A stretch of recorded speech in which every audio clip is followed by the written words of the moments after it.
Good afternoon. My name is Jessie Bricker.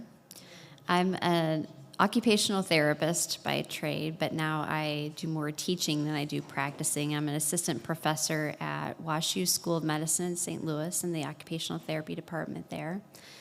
And I do, the bulk of my role actually is administrative in forming community partnerships for student internships and fieldwork experience for clinical rotations for our students. So we have quite a large crowd here today. I'm going to try to leave room for questions at the end, but know that I am also a very casual presenter, so if you think of a question and you want to just interrupt me, that's also fine. In addition to being an OT, practicing OT for over 20 years and doing some teaching and administration, I'm also a parent of a child on the autism spectrum, so I come with personal lived experience as well. But today, I wanted to talk to you a little bit about community partnerships, because a lot of the work that I do in the St. Louis community is with agencies that serve children and youth with autism and a variety of other disabilities. And we've really noticed that it's beneficial all the way around. So partnerships usually help you get closer to your goals faster. Just having more hands on deck to help in the process is always good. So I'd like to know a little bit more about you and what your kind of your role in your perspective. So how many people here are clinicians or direct care staff, work directly with students or young adults? Great, awesome. Parents, how many parents are out there? Anybody parent? Administrators? Cool. Educators, academic folks?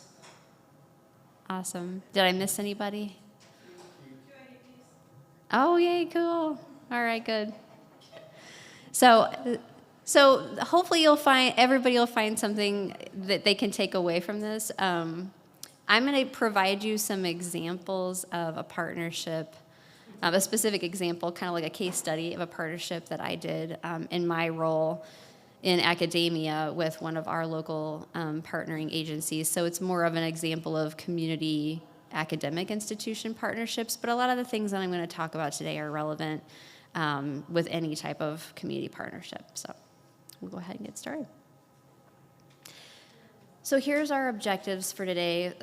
First, just to identify characteristics and potential outcomes of effective community partnerships, understanding methods for engaging all invested parties in the process of program development and evaluation, and then applying information just to develop for yourself, like what do you want to take away from this? Where is it relevant to you, and what are your action steps going to be? And so we'll leave some time at the end for that. So first things first, it's important to understand why you would want to partner anyway, right? Because partnerships mean more perspectives, more folks at the table, and things tend to move slower sometimes because you got many more voices to consider, right? So sometimes it can feel like extra work initially. So it's important to have the mindset of, why are you doing this in the first place? Like, couldn't you essentially go out and do everything you want to do by yourself, right? Anybody love group work in school?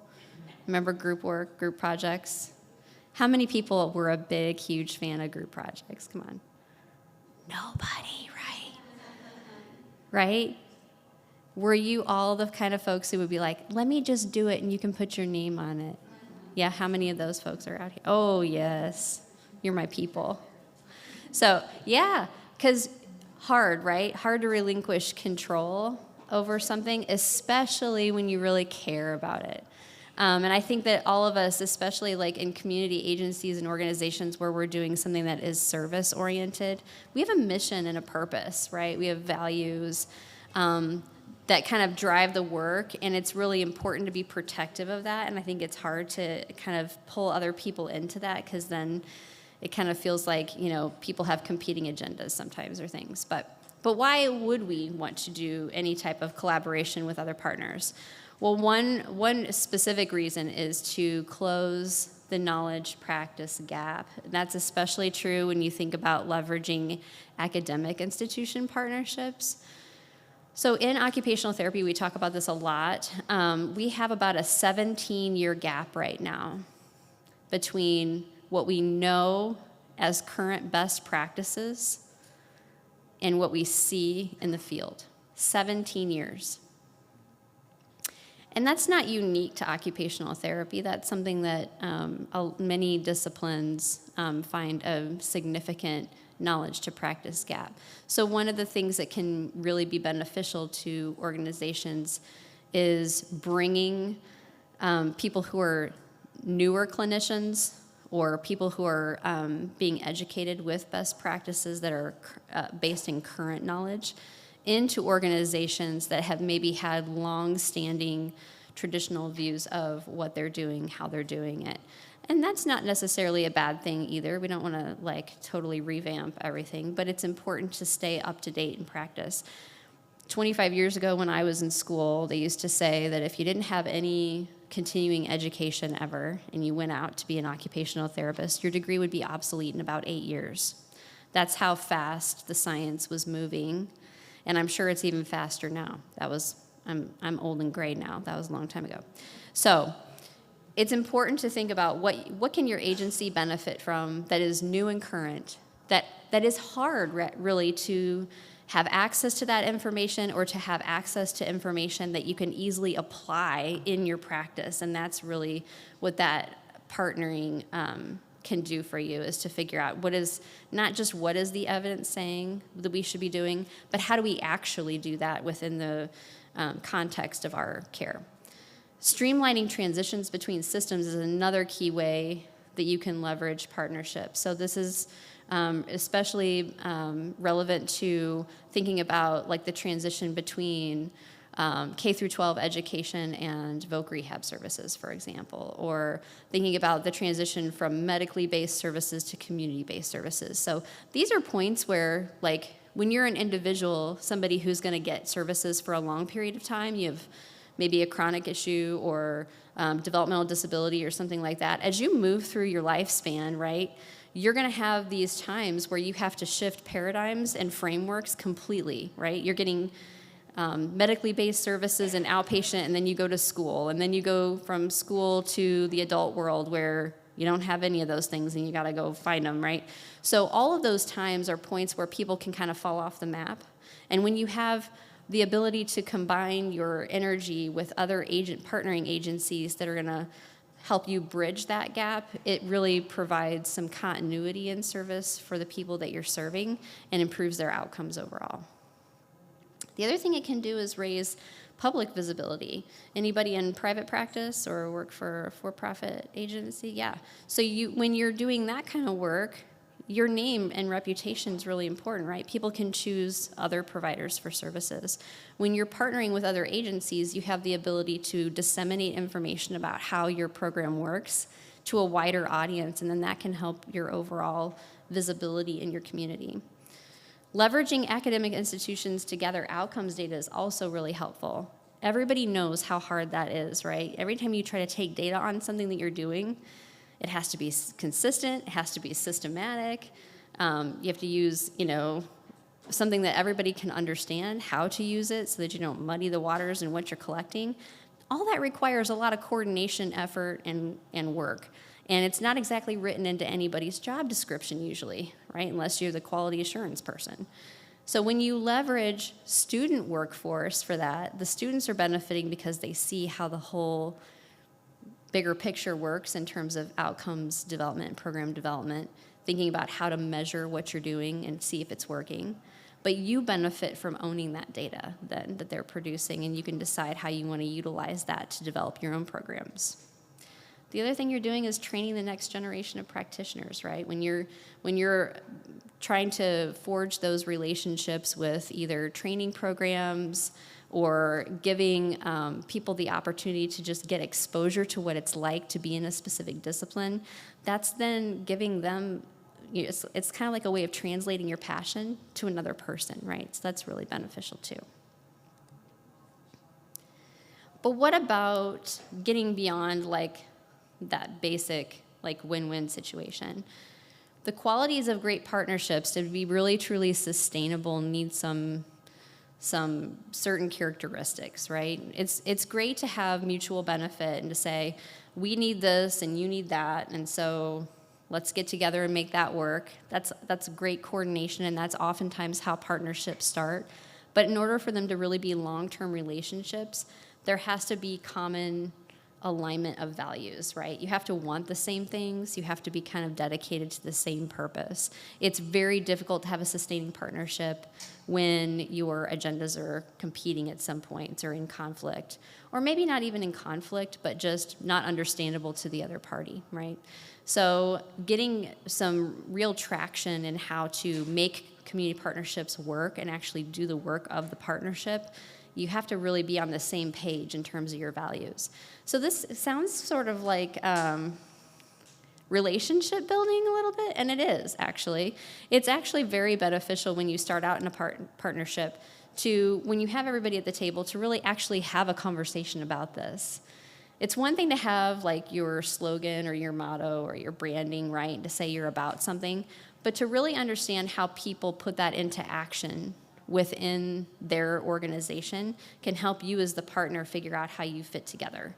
So, for example, if your organization has a specific mission, who's part of that work? Is it pervasive through the organization, or does it belong to certain people, or does everybody have a separate role? How does communication work? When that partner is out in the community, or if you look at their website, when they're disseminating information about what they do, what do they highlight? Those are the things that they care about. Finding a great partner is it's like making a match, right? It's like dating. How do we get together on a common goal and mission, and how do we support each other in doing the big work, big W work, instead of being about our separate agencies? Right? So when you hear people talking about this partner, what are they saying? When the partner is talking about you, what are they highlighting? Those are indicators of being having those common values, having those common purpose statements. Making sure that you have representation is also really important. I'm part of a project right now where we are working on some participatory action research where we're trying to get more voices into the conversation and actually bring our adults with developmental disabilities to our partnership and help them become researchers with us. That's an endeavor all by itself with all kinds of system barriers. But even if you're not working at that scale, actually getting input from all people who have vested interest in seeing your project succeed is really important. And that sometimes means going out of your way to get input and feedback from everybody. It's one thing to, I talk to my students all the time about this. They have to do capstone projects in order to graduate. They always come up with these great ideas, right? And they're usually based on things that they came up with through reading the literature, which is great. But when it comes down to it, do they really understand what people want?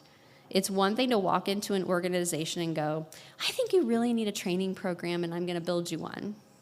Now let me figure out what's going to be in the training program versus what are you dealing with? What's a gap for you? And what can I do to help you solve it? That's a completely different situation. Back to that group work, right? It's like relinquishing control over the end product. And sometimes in order to have a sustainable relationship and to have equality in that partnership, you have to be a better listener. And you have to recognize that you don't have enough information to really be the expert in any one thing. So it's having the ability to bring all voices to the table. And there's lots of different strategies for that. But even just something as simple as a survey can give you a lot of information about how people who are your frontline direct care staff are feeling about the work that they do every day and the barriers that they have on a daily basis. And that can give you a lot of extra qualitative information to base your program on.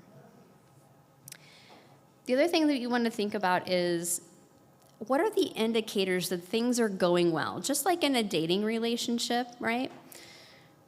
Someone brings you flowers or calls you or texts you, right? Or goes out of their way to introduce you to somebody else who's important to them. They're like little relationship indicators, right? That somebody is really serious about having a long-term relationship with you. And community partnerships work oftentimes the same way. Recently, one of my colleagues was invited to an agency's Christmas party, like the internal staff Christmas party. Huge game changer in their relationship because now she's part of the team. She doesn't work there, but she's been doing work with them for a really long time, and they wanted to include her in sort of like part of their work culture. You see the same thing in like rites of passage, right? So like in research, sometimes it's a big deal when you have to do training for human subjects research so that you can get a certificate that allows you to get research projects approved. When you invite a community partner to go through that process with you, and they don't have a background in research, right? It's like letting them envision themselves as having this additional role that's really important that helps fulfill their purpose at a greater level. So thinking about like how do you invite someone in and how do you respond to their invitations is really important. My friend who got invited to the Christmas party, if she had said no, it's kind of like in a relationship, right? Like somebody invites you to go meet their mom and you say no, they're going to read into that, right? So even though those things seem kind of trivial, they really do mean a lot. And just taking the time, even in a meeting, to get to know each other and what's important to each other as individuals can go a long way in solidifying a relationship. So a lot of this is about having that kind of social intelligence to know how everybody is doing at the table, in addition to the work. So what do you do to figure out where a partnership could be beneficial to you? There's a lot of different ways to do this kind of needs assessment. Like we talked about, there's a wealth of ways that you can get perspectives from all different stakeholders at the table on what the needs are. And oftentimes what you're looking for is an opportunity to meet each other's needs first, and that's what I mean by win-win. So if your agency has a need for a certain service and another partnering agency is going to help you do that, or you're looking at outcomes but you don't have the time or the labor hours to really be able to measure that, bringing in a partner that can help you do that work. Those are examples of where you can meet each other's needs. First, it's about identifying what your own agency's gaps are, and then figuring out, like, who are the people around you who really know about that? What could you potentially offer them? Another way to think about it is in terms of a SWOT analysis. Anybody familiar with a SWOT analysis? This is something we see all the time in corporate culture, where we look at, just in general, it's like a snapshot, right? What are the strengths of your organization? Where are its weaknesses? Where are opportunities for growth, and what are potential threats? Sometimes when you form a relationship with a partner, it's because there's a unique opportunity, and sometimes that opportunity can come with dollars, right?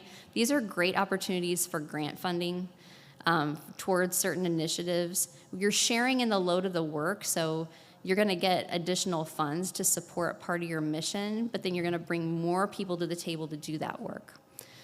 Sometimes it's about mitigating threat. Instead of working against each other or in competition, sometimes you want to have a partner because it's going to increase your visibility in the community in collaboration. So these are partnerships that kind of foster things like referral sources or continuity of care. Instead of your agency trying to do everything and meet everyone's needs, being able to share resources or share referrals so that you're meeting everyone's needs in the community is sometimes the better approach. And that can help mitigate threat to the overall health of your organization. Once you have your sort of identified, needs or gaps, things that you want to address, a project that you're going to work towards, sometimes it's good to have sort of like an organizational framework. This is an example of a logic model. You oftentimes will see grant funding sources, grant applications will require you to have a logic model or something similar to this that kind of lays out what's your roadmap, what's your long-term plan, whatever your overarching goal is, how are you going to get there? So first, it's assessing the situation. That first blue arrow over there is sort of about the needs assessment that you've just done. But then you're going to look around. Inputs are really your resources. What do you have immediately accessible to you that you could leverage in the effort to achieve your goal? This could be staff, volunteers, time, resources of, funding sources, materials, your research, anything that you have access to as potential assets, right? Things that are going to work to your advantage. And then you think about what you're actually going to do. The doing part is the output.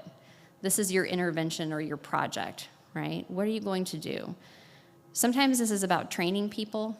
Sometimes it's about creating specific programming. It's the actual work, the activities that you're going to be doing as part of this project. And then that red box is really about outcomes. And you can think of outcomes just like goals, right? You're going to have short-term things that are going to be immediately helpful, but then you're going to also have things that happen sort of further out, right? Longer-term goals. Usually those short-term things that you can get immediate benefit with are where you see the immediate win-win things happening, right? We had a need for, somebody to help our clients with this type of service. We found this partner. They're also referring to us because we do this over here. That's kind of like the immediate short-term benefit, right? You're both getting referrals.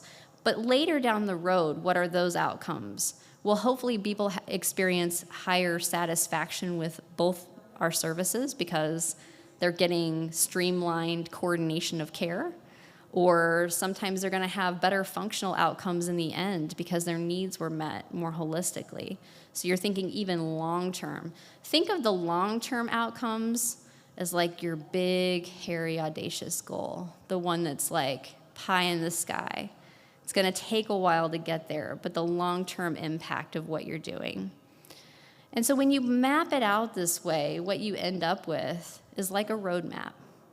It's actually telling you, here's what we need to do. And from here, it's much easier to start action planning because you know you're not going to try to do everything at once. You can kind of phase it in, right? And once you have indicators that you're making progress in your process, like training needs or acquiring resources or setting up the infrastructure to support a program, then you know you're ready to shift into measuring how is it working and what are the long-term impacts for our clients. And that helps you kind of eat the elephant one bite at a time, right? No one feels like they have to do all the work all the time. So this is a little example of how a community partnership can look. I'm going to show you kind of just like a case study, essentially, of two partnering organizations, our WashU Occupational Therapy Program and one of our local community agencies. So a little bit about WashU. It's a well-established program in St. Louis. We've been there about 100 years, long time. WashU itself has kind of an undergraduate program and then a separate school of medicine. We're actually part of the School of Medicine, and it's a highly ranked research institution.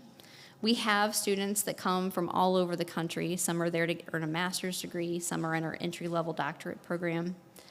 We had a renewed curriculum that really emphasized being part of the community, which is an overall university mission. So we're trying to live out our mission, have community partners, improve the health and wellness of the greater St. Louis area, and train our students. That's sort of our overarching goal. During the pandemic, we experienced a massive disruption in our ability to clinically educate our students because they were missing out on experiential learning, right? Nobody was going anywhere. And that was a problem because I was the fieldwork coordinator, and we lost like 96% of our placements about 3 months before they were supposed to happen. So one of the things we did is we started partnering with community agencies where we felt like we could be impactful.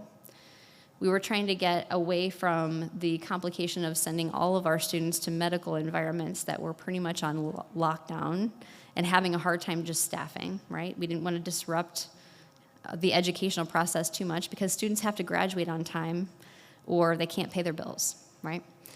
So one of the partners that we partnered with was Live for Life Academy, which is a charter school in the St. Louis area. If you've ever been to the Soulard Market, anybody been to Soulard? It's literally right across the street. You've probably seen it and didn't even know what you were looking at. So Live for Life Academy was one of the first charter schools in St. Louis. They are a K through 12 school, and it's a very important location where they are because there's like a 2-block radius right there by the market that's gang-neutral territory. But almost every student that goes to that school lives in inner city St. Louis. Some are housing insecure. Some are, kind of just moving all around. Our busing system is a little interesting there. We'll go pretty much anywhere to pick up a kid. We just have to know where they are. So we bring our kids in. About 75% of them entering 6th grade need additional support anyway for reading and math to close the gap. This was even more true after the pandemic. We had about an extra year of gap from being in online education because it was just not consistent for our kids. However, the cool part about Live for Life is that they really emphasize excellence. That's one of their primary values. And 80% of their students have pursued college, a tech program, or the military after school. They've had lots of success with graduates doing the hard work of getting out of their current situation and making good lives for themselves. So here was our initial win-win, right? We lost our volunteer workforce. At Live for Life, they had a lot of their volunteers, the people that would come in and help students one-on-one with reading and math, were retired educators, or people in the community who had, some extra time. And when the pandemic happened, no one wanted to do that because they were afraid for their own health and safety, right? So they lost a bunch of their volunteer workforce. It was hard for them to get people to work with the kids. And simultaneously, we were losing our clinical fieldwork placements. So the win-win was we were getting an educational experience for our students, and their students were getting one-on-one attention from people who could help them with reading and math. So we had a shift to online learning. They had never done that before. Incidentally, the school opened its elementary school the same year that the pandemic hit, so all those kids in the elementary school went to school online first. We had a need for getting direct treatment experience, and we wanted to teach our students about telehealth, so that worked out quite well. We had a lot of our OT students working with them on how to deliver education over a Zoom platform. So that was kind of an interesting take. So this is what it looked like, our partnership. We started out with a needs assessment just to see how we could help them best. We developed program implementation that had different tiers. So when you think about tiers, tier 3 services are usually like what you think about with IEPs, right? You've got a kid who's identified as needing special education. They're getting related services. They might have OT minutes on their IEP. That's a tier 3 support. But tier 1 and tier 2 supports are more things like, how's the whole classroom doing? Or is there a group of students that's at risk for something? This is a high trauma population. Several students in the 3rd grade class, the first year we were there, had lost a family member due to gun violence. We had lots of families that were dealing with people close to them, loved ones passing away from COVID. So it was a very scary time for people. And we found that a lot of the students just needed to feel safe. And so we did a lot of self-regulation programming at the whole classroom level and then in small groups as well. We continued that into the next year. We got some grant funding for some health initiatives. We started reaching out to families and really trying to bolster the parent relationship with the school. We had a health fair. We involved a bunch of students from the OT program to run booths at the health fair and just give parents helpful tools and strategies for things like sleep routines, how to exercise together, healthy eating, dental hygiene. All of those kinds of things were needs as well. And then in the fall, Lift for Life decided they really needed more OT services than what they were getting. They were getting some part-time contracted services for IEPs, but they wanted to continue the tier 1 and tier 2 model. And so they hired one of their OT students to be their full-time occupational therapist in fall of 22. And she became a care team coordinator and helped the school develop a program for identifying students who were at risk of academic performance issues, as well as students who needed ongoing intervention or screening or evaluation for special education. And that kind of led to us developing a program at WashU to train our students to work in the schools with children and youth who have high intensity needs. In summer of 2023, we were awarded a $1.1 million grant through the Department of Education. It's a workforce prep grant, so it's a program that tries to recruit and retain students from different lived experiences to learn specifically how to work with kids and youth in school settings. They get a scholarship in their clinical year, and then they also have access to mentorship and support through the program so that they can learn those skills. So that was one way that we expanded a very foundational labor shortage into programming now that we can continue to study, refine, look at outcomes on. We're now starting to look at the outcomes for the OT students who were involved in that program. They, through the process, learned everything from race relationships in the St. Louis area to how to work with learners that have specific learning needs. So it's been a really fun process. Here's some pictures of some of our students and some of the programming that they've done. So they did whole school programming. They found that unstructured times were the most disruptive, and they were having a hard time retaining teachers because it was a high-stress environment. The students had a lot of behavioral issues, especially during unstructured times. So we started with recess interventions, cafeteria interventions, working on friendship and social skills. We had some, at the elementary level, we had some fine motor skills training. A lot of our first and second graders hadn't been in school a lot yet, so we had a lot of work to do in the classrooms there. We did digital literacy for the older kids and life skills programming at the middle and high school. One of the most successful programs was a program run by an OT student that worked on working with middle school girls on introducing them to menstrual hygiene products. We did a drive at the school. We collected all kinds of funds. We went out and made little hygiene kits and little bags for them, and then they got to explore those in a little class of just girls and talk about how to use each product. And we found that many of them didn't know what they were for, hadn't made a plan for when they were going to get their period, and that was one of the most popular classes that we run, and we're still running it now. So again, that was just from a student's idea. So there's been a lot of great things that have come from this relationship that far exceeded our initial intention, but mostly because we incorporated many stakeholders, including the students, and got their perspective on what would really be helpful to them. So we have some time now for you to kind of think about your next steps in thinking about your own organizations and how you could benefit or your organization could benefit from a partnership and what that might look like. So some of the things that you might think about are, what's your organization's most critical need right now? What do you see that you're struggling with? Sometimes it's not even related to the direct services you provide, but maybe something operational that you're having a hard time getting accomplished consistently. That's something that you can think about too. What are the organizations that can help you fill that need? And sometimes this takes a little bit of networking to figure out who's doing what in the community, but it's worth the time.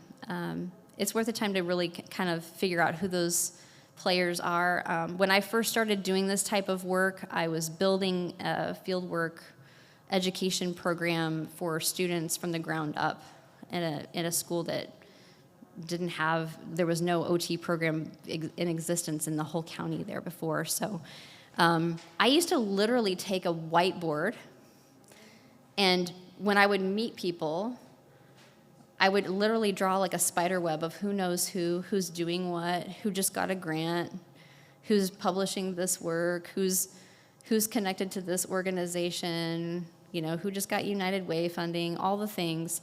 And I would kind of draw like, a schematic for myself of who was doing what so I could get the bigger picture of what was available already in our community. I didn't want to come in and redo or do better than anyone else. I wanted to take advantage of the resources and knowledge and expertise that already existed in our community and figure out how we could benefit their organizations, but also how their knowledge and expertise could be shared with our students. And so that can kind of help you, get a focus on who you're looking for and what they could potentially do with you. And then making a specific ask to get curious about other needs. Oftentimes it starts out with something very concrete. Hey, we're really looking for this, and I heard you could really use this. I think we could help each other. And just going for the lowest hanging fruit you can find.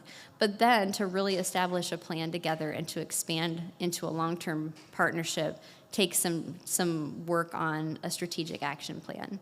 And that can be something that has a defined beginning and end, maybe because you have funding to do something specific, but it can also be something that you build on over time. It doesn't have to necessarily have a defined end. Making a plan to measure what you're doing is essential, and doing that before you get started is really, really important.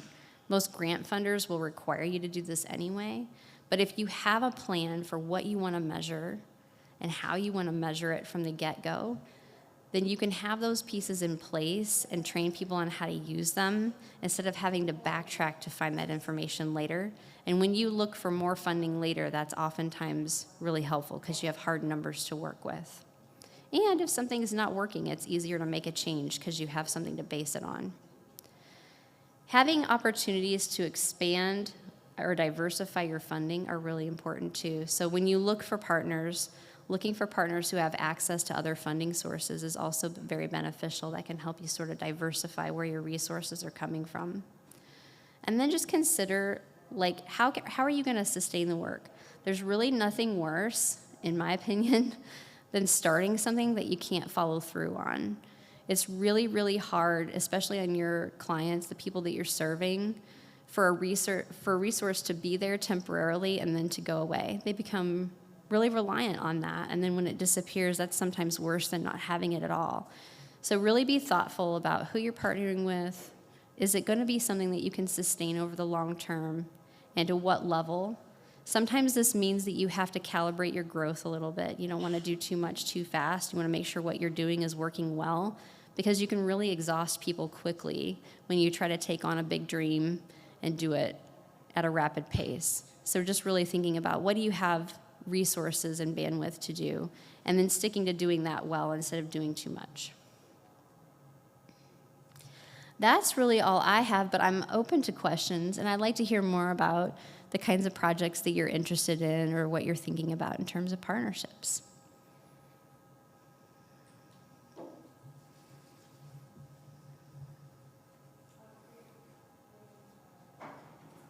Yeah, go ahead.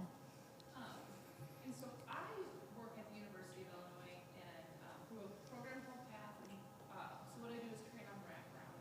And a large component of that is wrapping an individual, I guess, a family in services. So part of that would be collaboration. And I really like the concept that you said. And so when I think about our organization and coaching, you know, we spend a lot of time on that engagement and building relationships, because that's a huge component of that partnership. But that maintenance piece, almost because we exhaust that discussion around the engagement, because it is so important. Mm-hmm. You have to do that or it's really not going to be successful. That maintenance piece kind of gets lost in the wind. And then they start something and they have that relationship going, but then that kind of that maintenance piece, and how do I keep it going and consistent and not overwhelm myself at a good pace? That's where I think, even as an organization, how can we help with that? Mm-hmm. That challenge of maintaining. And so I guess it made me think of that, of where can I come in as a trainer to help them in that area. So I don't know if you had any feedback or anything to share in relation to maintaining kind of some of those partnerships. Yeah, I'm going to try to sum up what you said so it shows up on the recording. So see if I do it justice. So what you're saying is, like, when you're in this partnership, a lot of the partnership is around like new ideas, new programming, and then something will get started, but then it's hard to sustain it. And then sometimes there's too much going on to really do any of it justice. And you're wondering, like, how can you come in as a trainer and help with maintaining and sustaining the projects as they're going? Well, and because I come in as a trainer at the beginning, and Yeah. I go off and do it, Sure. I'm not there in that maintenance portion of it, and so how can I help them to still be able to develop some skills around that from the start? Yeah, that's a great question. So the question is, if your involvement is really at the initial stages of getting something started, and you're not actually part of, like, you know, the implementation of it, how do you help people who are on the implementation side sustain the work, maintain its quality, and those kinds of things? That's a really wonderful question for a lot of reasons, but I almost think that our systems sometimes perpetuate that difficulty, because so much of grant funding especially is based on the new. Nobody wants to give you money to keep something going. They want to give you money to do something new, right? It's like, wait a minute. What about all the stuff we've already done that is going well, that we want to keep doing? Where's the money for that? Well, that's not really a thing. So you have to figure out, when you start a project like this, what are your options as far as keeping it going? And I think especially in organizations where your implementation staff have maybe like a higher level of turnover, that's especially important, because that is a real challenge. Like, it's not so much that people don't want to do a good job. It's like, literally, it's new to them, even though you've said it 20 times, right? So there's some of that too that you have to kind of maintain. And I think the key is really, like, I'm going to go backwards a little bit here if I can get this to work. When you think about, like, what you're doing in your overall project, when you lay out your plan, a logic model is one way to do this, but it's not the only way, right? this is part of what you want to try to anticipate. So when you're in implementation phase, oftentimes implementation phase outcomes are process outcomes primarily. We haven't even got to the part where we're going to see long-term impact for the people we're serving. We might measure initially our progress based on what do people know how to do before we train them? What do people know how to do after we train them? And then if we come back 3 months later or 6 months later, what do we find? Do we find drift from initially what we were doing? Do we find that it's still intact? Do we find that there are new people who learned it from other people? And so when you try to answer that question, that's where you're going to get some more clarity around when you train, what is your training strategy? Does it need to be something asynchronous that can be delivered in a module so that people who come and go have access to the same training that you initially did? Or maybe it's a train the trainer model, or maybe what you need to do is pitch a consultant framework where you're going to come in and periodically troubleshoot because the level of difficulty in maintaining it requires some skilled intervention. It could be any number of those things, but it can be part of your plan from the outset. And then that reduces the likelihood that you're going to end up reactionary on something that's not going well or trying to shore up an inconsistent program. And it puts you in more of a place of like proactive control where you can anticipate that those things most likely will happen. They're not surprising to anyone, and you just sort of build it into your training. You see this model a lot in things that require certification to do. So like if you think about like training to deliver the ADOS, for example, requires video monitoring of your skills, periodic check-ins. Sometimes you have to be recertified to do things, right? Continuing education units are sometimes part of really complicated assessment tools and maintaining your credential. So you can treat some programs, especially if they're very protocol-oriented and you're really interested in collecting outcomes-level data on those consistently, you can build them and structure them sort of like those certification programs where there's some quality checks sort of baked in to how you deliver the training, when you deliver it, who you deliver it to. I don't know if that helps, but It did, thank you. I yeah. think just the concept of different options, training the trainers, or that consultation aspect or coaching aspect added in can really be something that could be effective as well. Yeah. Thank you. Yeah, absolutely. Any other questions? Thoughts? I left a lot of time for discussion and questions, so.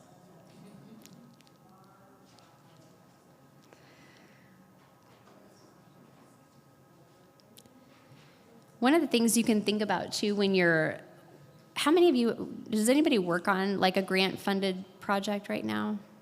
Or anything grant-related? One of the things that you can think about when you are looking at partnerships is sometimes it is an advantage to work backwards and think about your funding sources and what they are willing to pay for, right? And see how you can align your efforts to what you can access funding to do.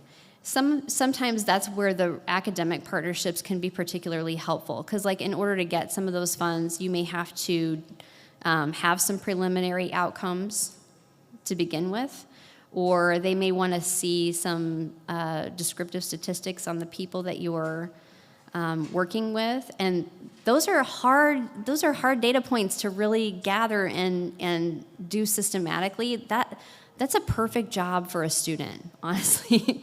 Those are the great opportunities where they get experience talking with people who are strangers, and they need to develop those interview skills no matter what profession they're going into.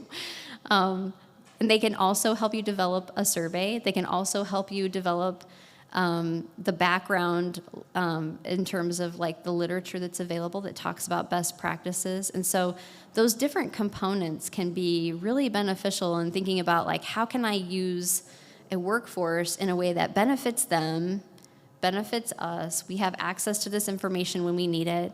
Even things as simple as running a very small pilot of something that you want to do. You have a group in mind that you want to run, you've never run it before.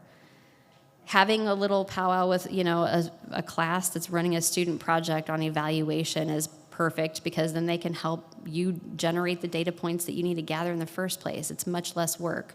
Or, even collaborating with another agency that's done similar work in the past. I think those are great opportunities just to see, what can be done when you join forces, and that makes the work less for everyone.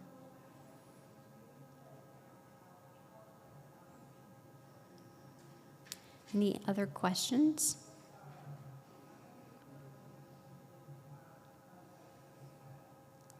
There are lots of resources online that you can look at for more information about how to conduct a needs assessment, or how to use some of these gap analysis tools in your own organization. One that I like to point people to a lot is the KU Community Toolbox. If you've never looked at it, it's a wonderful resource. It's absolutely free to access. It's run by Kansas, I think University of Kansas, through a grant that they had to build up community partnerships. It's got a lovely framework, but there are all kinds of online modules. So if you want to, it's really detail specific. So like if you want to learn how to develop a great survey and what order to put the questions in, or if you want to learn how to run a focus group, or even how to run meetings with community partners, there's chapters and chapters of online learning modules full of resources that you can access and links. It's called the KU Community Toolbox. You ought to be able to just Google it and find it pretty easily. But it's a completely free resource, and it's a wonderful guide.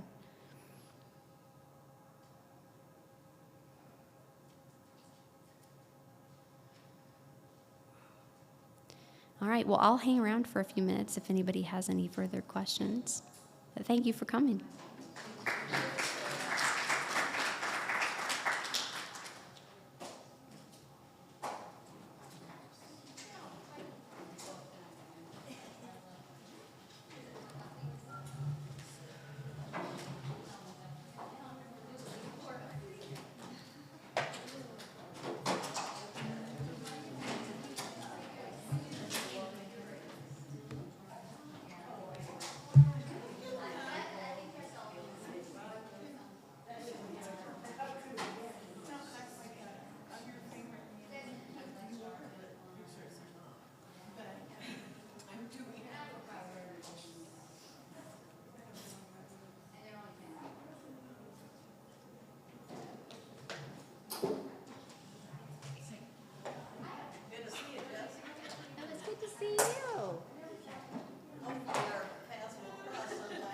I hope so.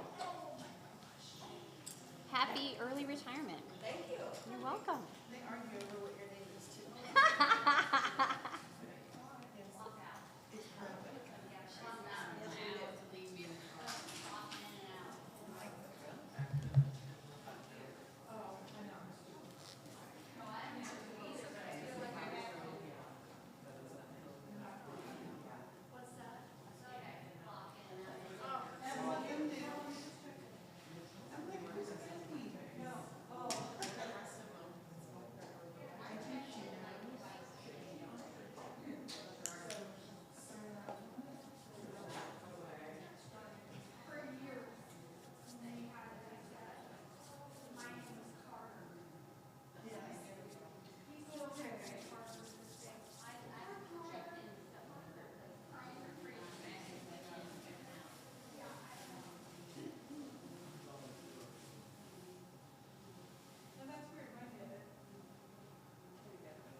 Thank you.